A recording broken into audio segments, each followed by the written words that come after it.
Tim ta' Maltin astronomi ġew rikonoxxuti għan xogħol siewi tagħhom sabiex ġiet skoperta parti oħra mill-ispazju li qatt ma deret qabel. Ix-xogħol ta' Jinferek Konti għal PhD fl-Università ta' Oxford wassal sabiex dan l-istess xogħol jagħmel parti mill-kontribut tal-famuż Euclid Telescope li juri immaġni bil-kulur tal-ispazju. Dan it-teleskopju beda l-vjaġġ tiegħu fl-Ulju ta' din is-sena blan li l-astronomi jesploraw il-partijiet tal-univers li mhumiex viżibbli mid-dinja. Eventwalment dan it-teleskopju li qed idur l-univers mistennija qatt mappa 3D billi josserva il-biljuni ta' galassi. NetNews kellem għawet mill-Maltini ta' kontribut id-direttur tal-Istitut Malti għax-Xjenza tal-Ispazju u l-Astronomija, il-Professur Alessio Magro, fejn spjegalna dan it-teleskopju wieħed speċjali minn oħrajn kif l-ebda minnhom ma kienu kapaċi jieħdu ritratti ta' żoni daqshekk kbar fir-ritratt wieħed.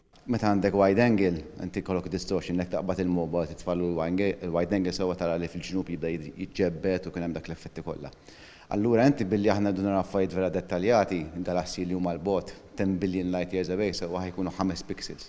Inti tkun ċerta li dawk il-5 pixels huma as accurate as possible. Allura xogħolna kien li nimmodellaw it-teleskop kollu biex aħna neħħu l-effetti tat-teleskop mill-image jiġu ġenerati ħalli inti li jibqalek huwa l-image propja kif naħsbu li actually huma l-galassi. Issa, it-tim Malti x'għandu pjana tal-futur? Bħalissa jekk għandi bżonn nikkalibra kull xahar ħandum xahar nagħmilha.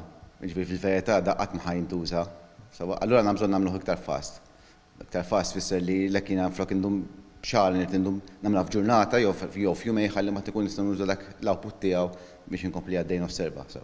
Pass qegħdin f'dak l-istat, qegħdin nabdu dak il-xogħol kollu naġnuh kemm jista' jkun biex ikun jista' jaġġa kemm jista' jkun biex inkun jista' jużaw. Fl-aħħar ġimgħat it-tim Malti ġie rikonoxxut bħala l-aqwa tim li produċa l-aqwa proġett fost 1500 parteċipant, tant li nataw il-premju Euclid Special Talent and Recognition.